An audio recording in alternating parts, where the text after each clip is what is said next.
Let's tap our potential of original nature through the power of letting go.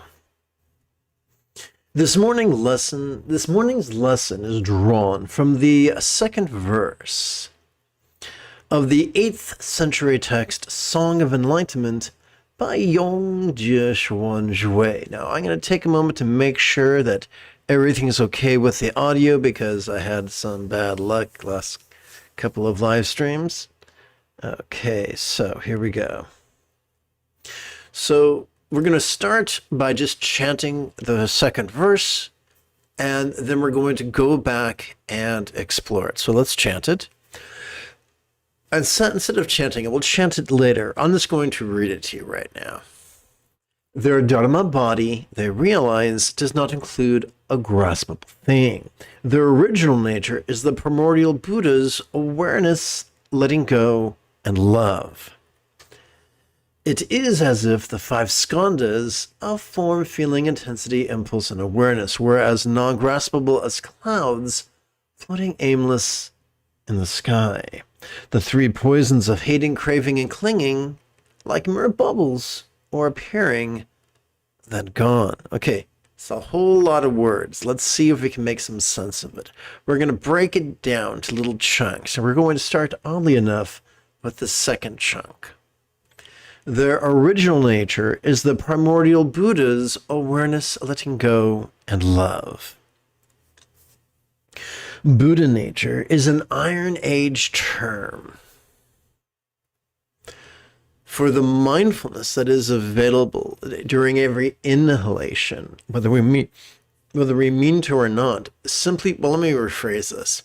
Every time we inhale, whether we know it or not, we access the sympathetic nervous system ensconced within the thoracic region of our spinal cord. That's the part that correlates with our rib cage.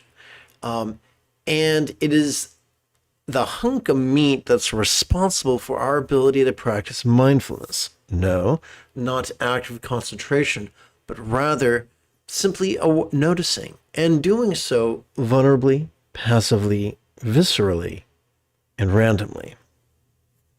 So that's the first third of our Buddha nature.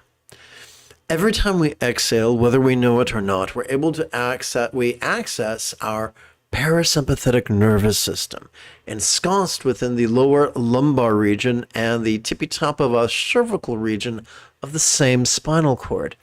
It's so wired so that every time we relax into our, well, it's so wired to support both physical relaxation as well as mental release. So that's 2/3 of our Buddha nature. A couple inches behind our forehead, 2 or 3 inches, we have a hunk of meat known as the anterior cingulate gyrus. This functions as if it was the hub or the nexus of our mirror neurons, functioning as the seat of empathy. So our Buddha nature is simply our ability, our organic ability of every complex life form on this planet to practice awareness and letting go and love. That's huge. A lot of religions stomp about, trying to pseudo-spiritually gaslight us, convincing us we're all natural-born sinners doomed for hell, or if you prefer the Buddhist version, that we're all, addicts to karmic negativities and destined to take horribly inauspicious rebirths. I'm so grateful that there is at least a minority of teachers throughout the ages who have said, no, you have a Buddha nature. You have a wonderful capacity to practice and even master awareness, letting go, and love. I think that's beautiful.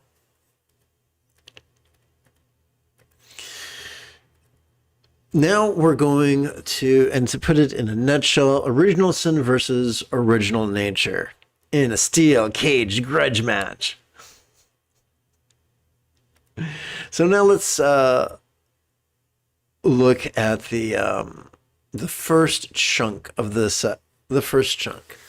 Their Dharma body, they realize, does not include a graspable thing. So as we explored during last night's class, Dharma body is a metaphor for our mastery of awareness and letting go. And as we discussed a few moments ago, awareness is our capacity to notice. Letting go is well, mindfulness is the domain of inhalation. Physical relaxation and mental release is the domain of exhalation. When we practice it, that's liberation. When we master it, that's enlightenment. Mastering anything means we get so good at it that we are able to practice it spontaneously, habitually, easily, and effectively. And remember that in the second to final passage of the Satipatthana Sutta, the Buddha taught that it's possible to master his path in as little as 7 days.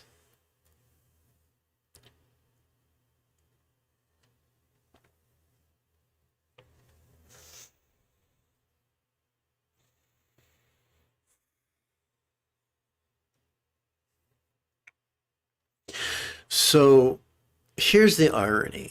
We are already wired to notice and release. All we got to do with the 3-pound supercomputer between our ears is step out of our own way.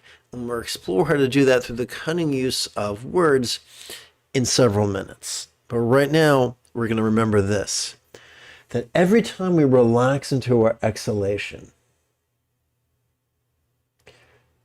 whatever mastery of the path we've experienced during our inhalation could feel as if it was as non-graspable as a vast empty void. But on the other hand, ... quick chant or quick recitation, it is as if the 5 skandhas of form, feeling, intensity, impulse, and awareness were as non-graspable as clouds floating aimless in the sky. So the 5 skandhas, there are just one of many tools to organize the experience. There's no need to get superstitious or attached to it. But what's most important is that whatever we're experiencing, whatever experience of the, so as we relax into our exhalation, whatever physical experience we sampled during our previous inhalation could now feel non-graspable. And the same holds true with our experience of feelings of pleasure or pain, our experience of the intensity of the pleasure and pain, our instinctual impulses in reaction to the pleasure and pain, and our awareness, which is kind of like if football field is the place where the game of football is played, then awareness is the arena where all this good stuff is noticed. So what we're exploring is not only is the really awesome stuff not graspable, so is the really yucky stuff. And now we're going to zoom in even closer. The 3 mental poisons of hating, craving, and clinging, like mere bubbles, are appearing, then gone. So we don't have to contemplate impermanence. We don't have to force ourselves to believe in impermanence, because belief is rigidity and messes us up. The very act of noticing and releasing, we notice something has come up, and then either a few seconds or a few minutes, they seem to go away and be replaced with something else. That's a good thing. That means that letting go is easy. It's not just a trick of our neurology, because things are always changing. Which means that if something's beating us up in this moment, there's no guarantee it'll beat us up in the next moment, or the next hour, or the next day. And so we can take, so where some people try to frighten us with impermanence, a good teacher tries to encourage us with impermanence and comfort us with impermanence. So now that we've gone through it bit by bit and hopefully offered you a good explanation, together as a team, let's, oh wait, I forgot something. Okay, so the three poisons of hating, craving, and clinging. Okay, so the relevance of the three poisons is this.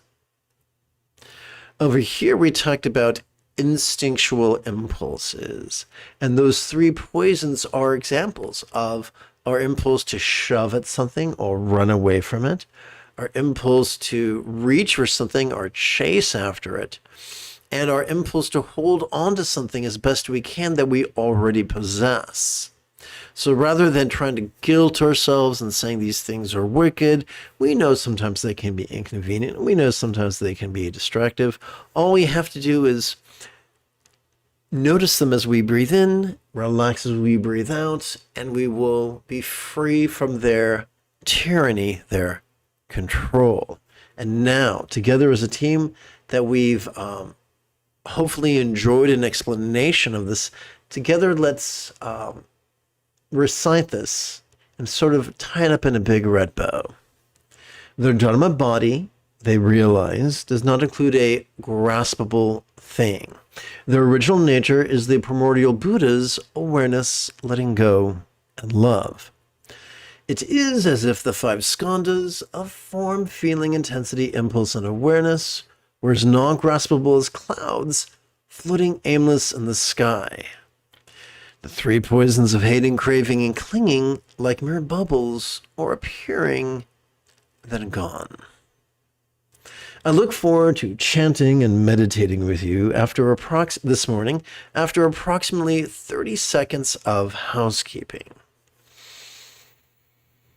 This is Lama Jigme Gyatso of the Buddha Joy Meditation School.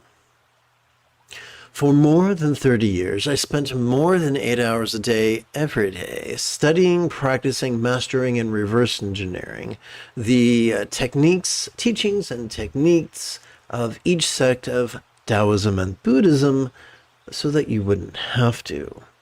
Welcome to Meditate Like a Jedi, which is made possible due to the generosity of viewers just like you.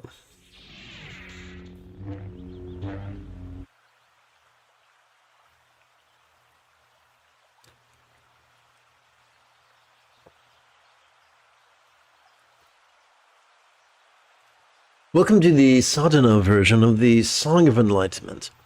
And I already discussed in the 8th century, it was written by Yongjie Xuanjue.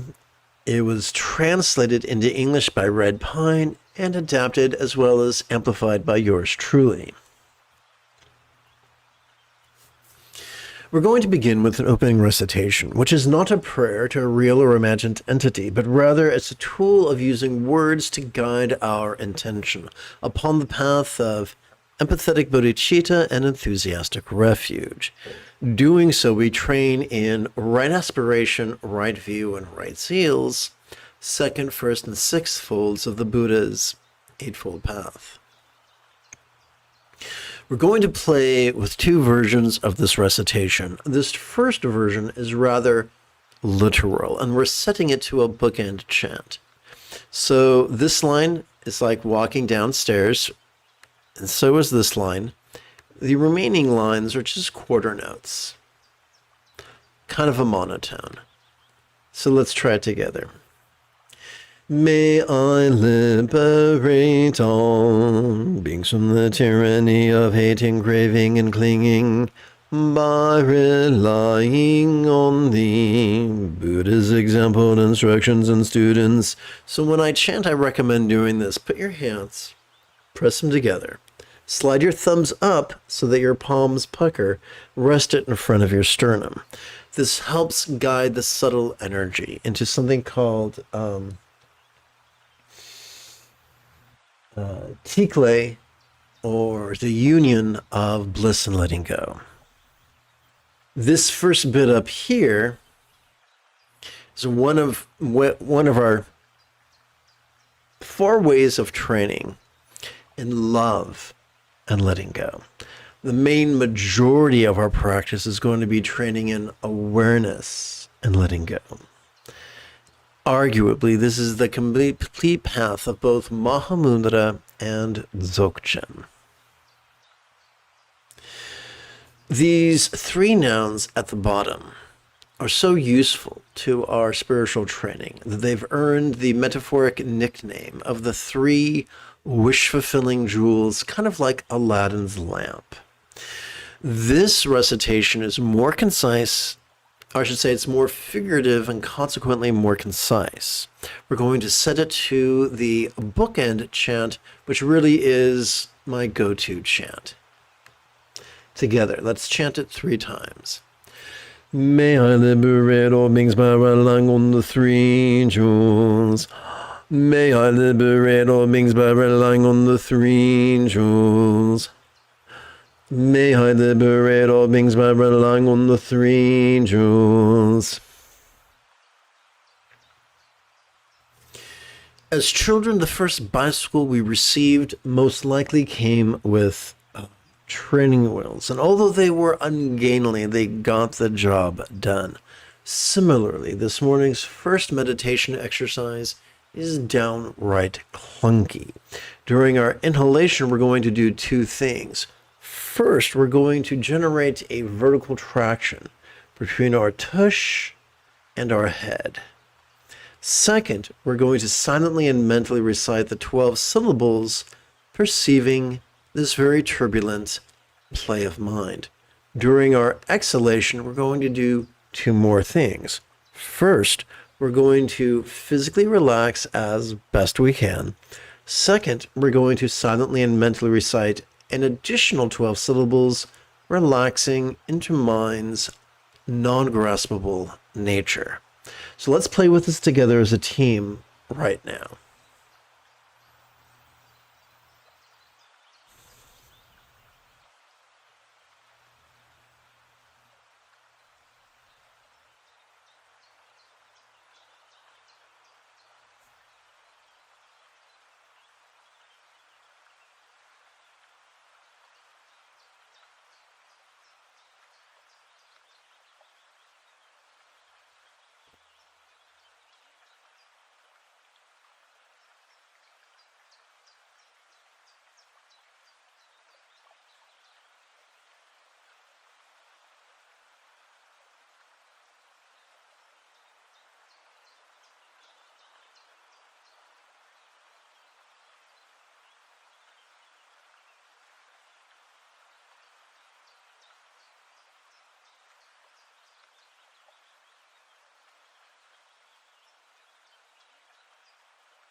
And now together, let's chant.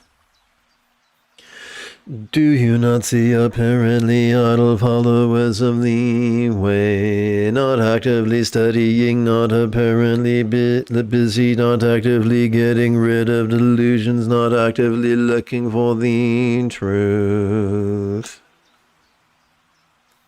The true nature of their ignorance is the same as their well laid back and loving Buddha nature. Their illusory empty bodies are the Dharma bodies of the mastery of awareness and release. Well, that's weird. Huh.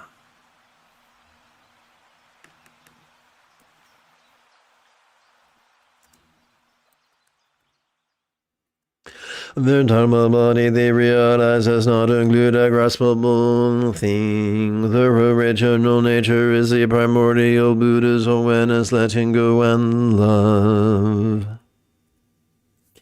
It is as if the five skandhas of form, feeling, intensity, impulse, and awareness were as non-graspable as clouds floating aimless in the sky. The three poisons of hating, craving, and clinging like mere bubbles, or appearing then gone. Seeing what is real during the perceptive inhalations, but not as graspable persons or things. During the relaxing exhalations, they instantly quench the fires of hell. Meanwhile, those who deceive others with lies denigrating Buddha's quick path deserve to spend kalpas having their tongues torn out.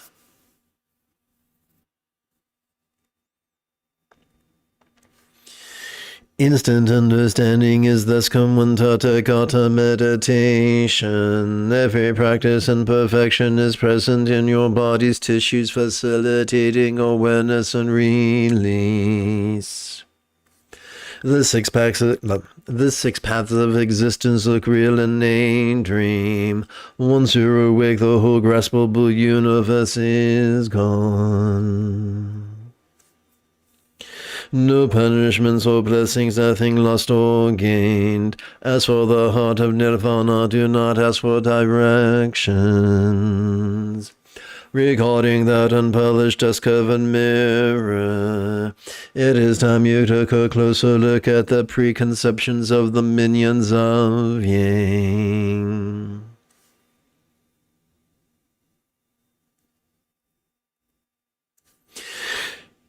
Who has no thoughts, who is not born? What truly is not born is not born. Ask a tailor's thoughtless mannequin made of wood. How is that quest for mind blanking in the name of Buddhahood coming?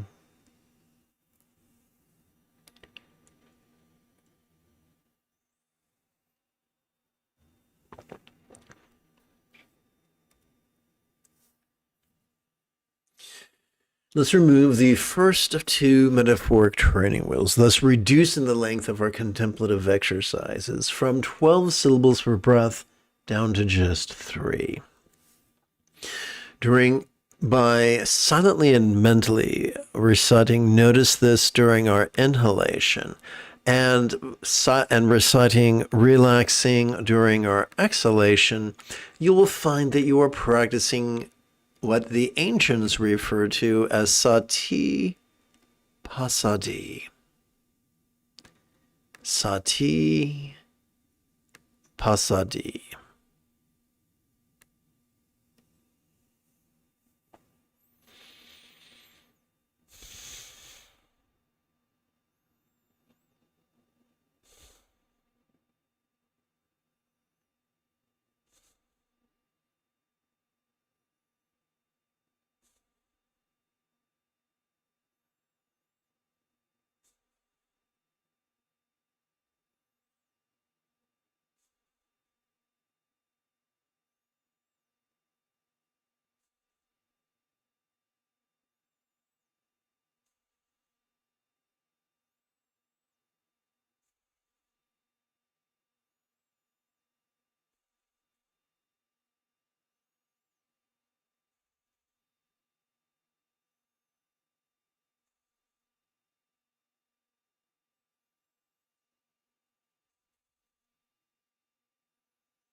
Let go your grip on the material world. In the heart of nirvana, sustainably eat and drink your fill free from the tyranny of chasing and fleeing. Practices are ephemeral, everything experienced during a relaxing exhalation could feel as if it is as not graspable as a vast empty void. This is the path of perfect enlightenment of the Buddhas.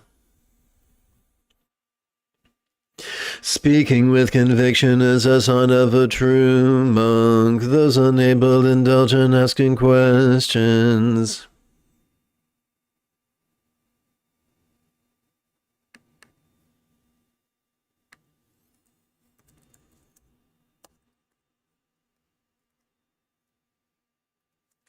The big picture thinking of severing roots is what marks a Buddha. Picking through the leaves and twigs of mastering minutia is not for me. People do not notice the wish of filling jewel among jewels, waiting for them in the Buddha nature's Tathagata Garbha. Its 6 foot power is neither empty nor not. Its perfect light neither visible nor not. We purify the 5 roots of hating, craving, clinging, competing, and clinging that we passively notice during our inhalation. And acquire the 5 abilities of the wisdoms that are mirror-like, discerning, basic art, accomplishing and equalizing as we relax into our exhalation. Only then will you know it cannot be measured. An image in a mirror is not hard to see, but hard to grab the moon in the water. Setting out alone, walking alone, those who arrive take the Nirvana road. Their appearance ancient, the manner detached, ragged and gaunt, they are not noticed. Disciples with means they are called poor, poor in possessions but not in freedom. Being poor, of course, they wear hemp. The practice is treasuring the jewel within. Now let us remove the second of 2 metaphoric training wheels, reducing the length of our contemplative exercise from 3 syllables per breath down to just 3. By silently and mentally reciting the demonstrative pronoun this during each inhalation, and silently and mentally reciting the monosyllabic verb ease during each exhalation, which is a synonym for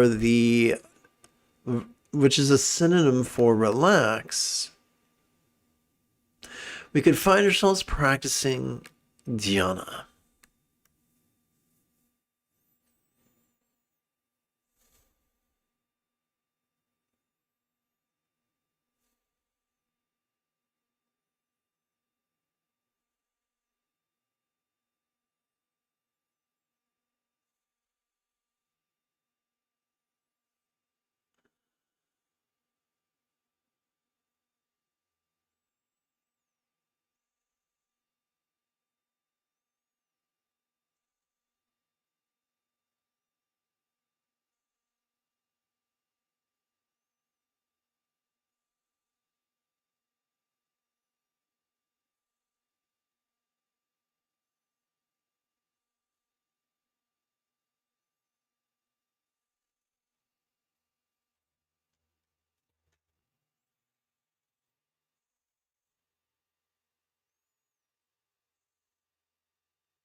together.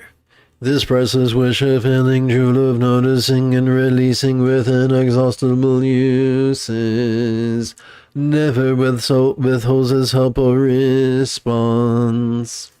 The three bodies of the mastery of awareness and letting go, bliss and letting go, as well as love and letting go. And for insights of stress, empathy, change, and not. Okay, that's the error right there. And for insights of stress, empathy, change, and not self, all present within. The 8 freedoms and 6 powers all mark the mind. Gifted people embrace it all concerning the way out once. Lesser minds here but are not enthusiastic. Thinking about superficialities like changing their clothes. They claim they are making incremental progress. Let people mock another's take 2. Let people mock another, speak ill of Buddha's quick path. Let them tire themselves out trying to bend the sky. Vulnerably hearing the words is like tasting sweet dew. I swallow into my relaxing exhalation and suddenly enter the inconceivable. In hateful words I see a chance for merit. They have become my closest advisors. Not letting ridicule make enemies of friends. I show the power of accepting the metaphor that nothing is born by relaxing into my exhalation. Know the words and know the source. Do not over-focus on the emptiness of wisdom's light of perception and cessation. This is not something I alone have learned. Countless Buddhas have realized this too.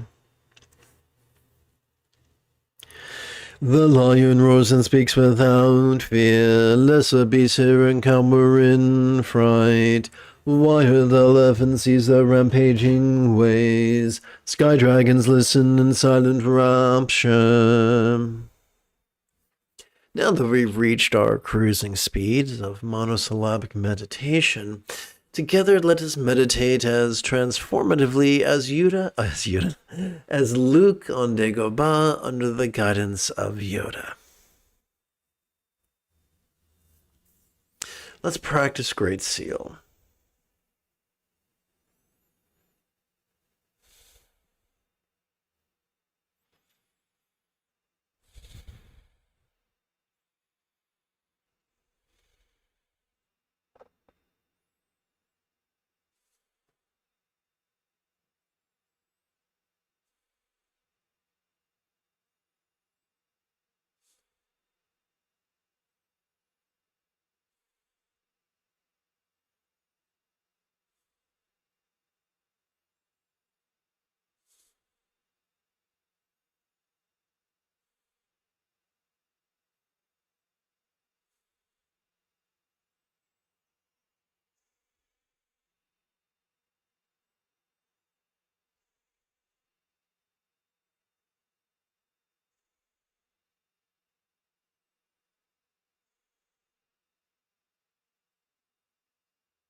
I traveled great rivers, crossed mountains and streams, seeking teachers and masters to better understand meditation.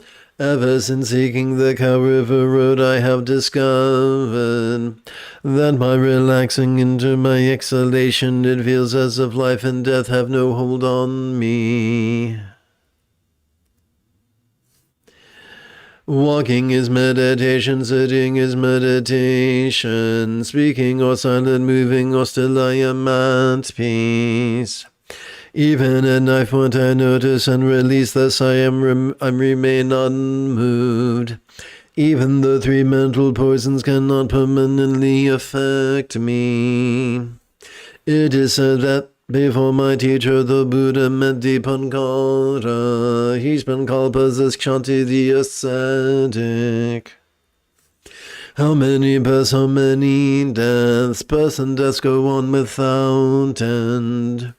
Since I suddenly realize that nothing is as non-graspable as if it was myself or had been born, I have learned how to treat fame and shame the same. I moved to a mountain and found a quiet place, deep and secluded beneath tall pines.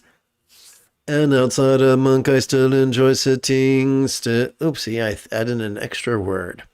And outside a monk, I'd enjoy sitting still. Settled at last, I am truly at peace.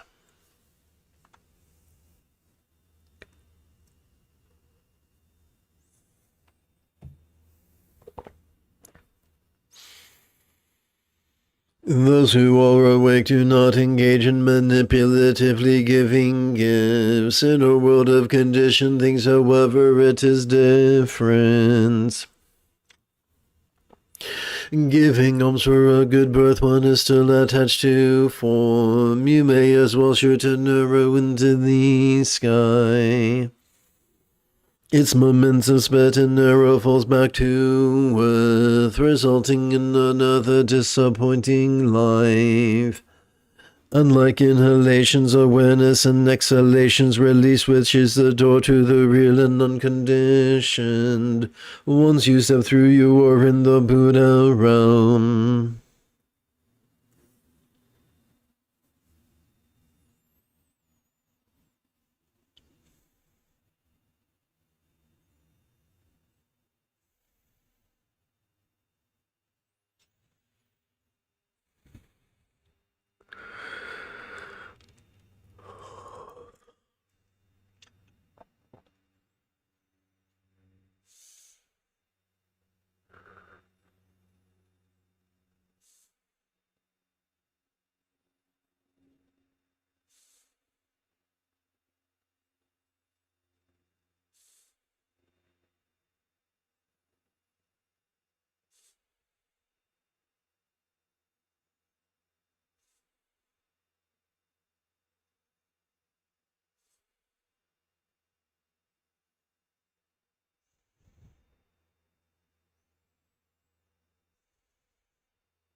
Ignore the twigs and look for the root, the jewel of the moon in pure aquamarine.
Once you grasp the swish of an input of inhalations, awareness and exhalations release. It's up to you and others never ends.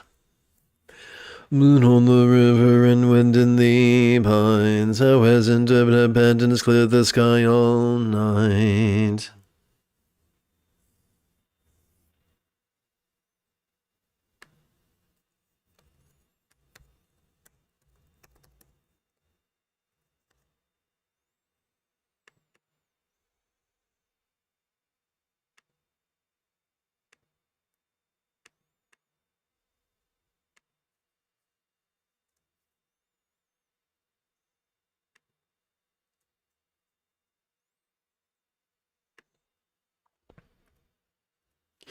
The pearl of moon is moon. Take two. The pearl of the moon and nature, precepts of love-centered spontaneity. Deeply mark the mind, while mists and clouds superficially shroud the body.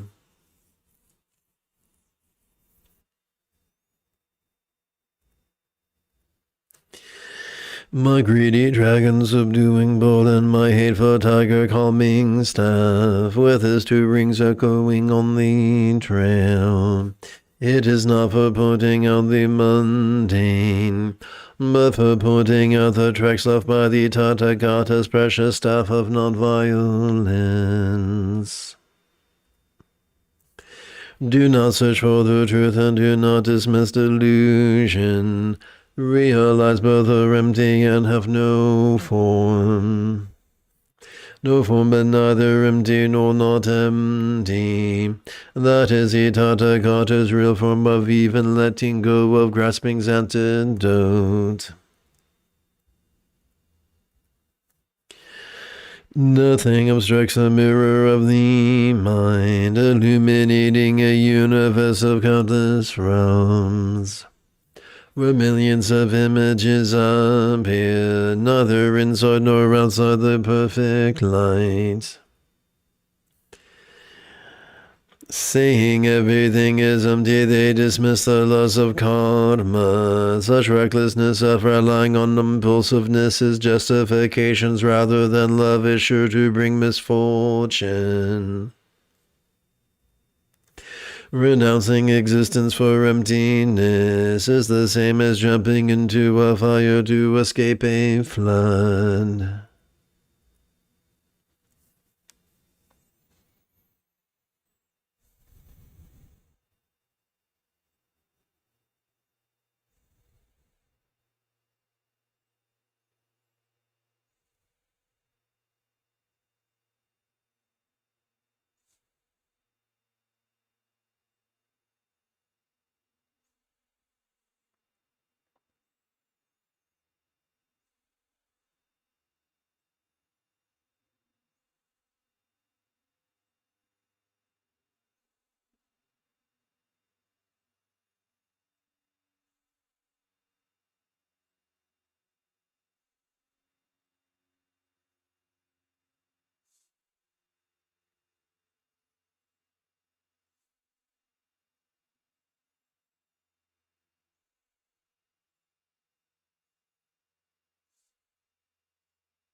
Letting discussions go and grasping the truth. The so-called letting go, grasping mind is a master of disguise. Oops, I mispronounced a word. Let's try that again. Letting delusions go and grasping the truth. The so-called letting go, grasping mind is a master of disguise. Students unaware who take this for their only practice mistake head thief for their child, forgetting that grasping at the truth is still grasping.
Reducing your Dharma wealth or cancelling your merit invariably results from discriminations of the mind that stray from the simplicity of this. That is why in meditation we set the mind aside. We use the power of exhalations, relaxation instead, thus feeling that nothing is born. The great Bodhisattva Manjushri holding the figurative sword of wisdom, with its insightful prajna blade and indestructible diamond like Vajra flames. Not only did he cut through the mind of heretics, he first ended the mara of impulsiveness's brazen ways. He shook his Dharma thunder and beat his Dharma drum. He spread clouds of compassion and showers of sweet dew. The trampling of elephants covered the world with moisture. Whatever the path or lineage, everyone woke up despite the folly of sectarianism. Spontaneously occurring Himalayan butter with nothing added. It alone produces my favorite ghee. The nature of spontaneously noticing and releasing that pervades all natures of shoving and reaching.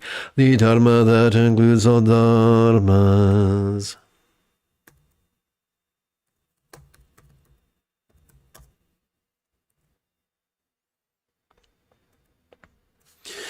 A single moon is reflected in every drop of water. Within every water drop is held a single moon. Every Buddha's Dharma body is my nature. My nature is one with every Tathagata. Good morning and welcome to this live stream. The moment you have a specific question about Buddhist chanting, Buddhist meditation, Buddhist philosophy, or how to apply them, simply type your question in great detail in the chat window. One of the easiest ways to practice Proto-Zen is this. During our inhalation, we could silently and mentally recite the demonstrative pronoun this. And during each exhalation, we could silently and mentally recite the monosyllabic verb ease, which functions as a synonym of relax.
At every stage, all stages are present, but not in form or mind and not in what you do.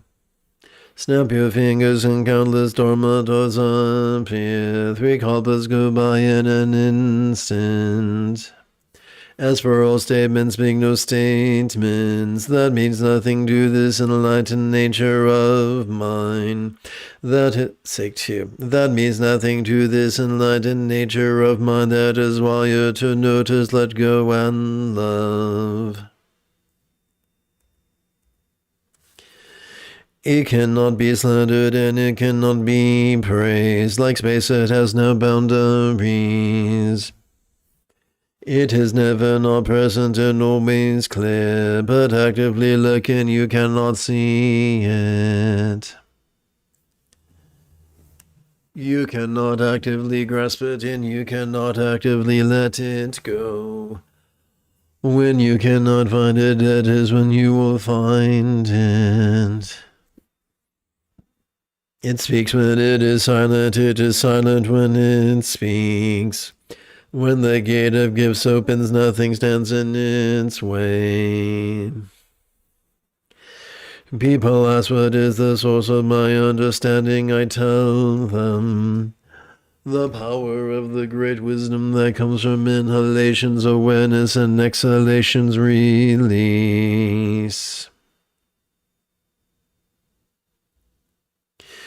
If it is right or wrong, nobody knows. If it makes sense or not, not even the gods can tell.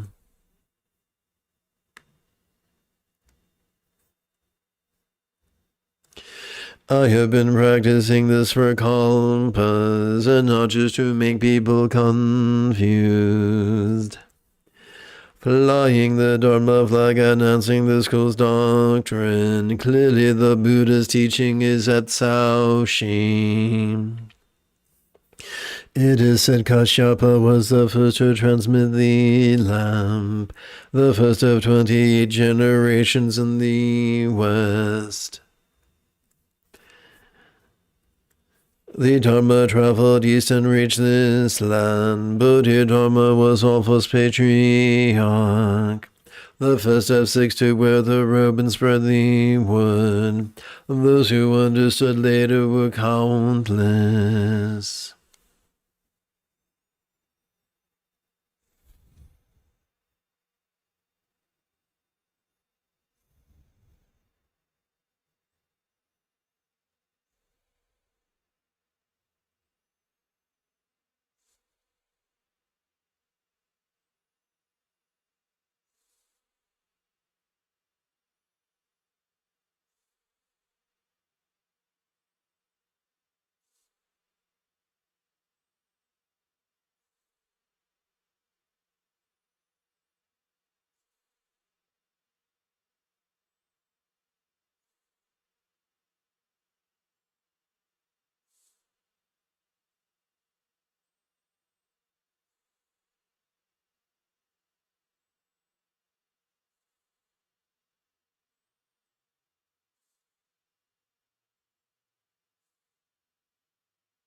Let's conclude this morning's practice by first chanting kind ethics and then chanting the 4 measurables. May all beings practice of kind communication, conduct, and calmness, spontaneous and uncontrived. May everyone be free from misery, may everyone be happy, may no one be separated from the happiness. May everyone have balance from the tyranny of hating, craving, and clinging, freed.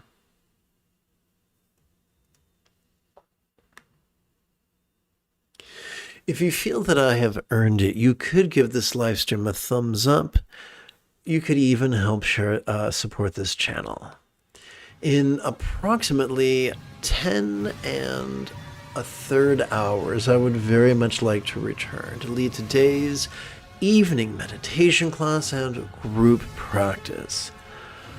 And if you are as geeky as me, may the Force be with you always.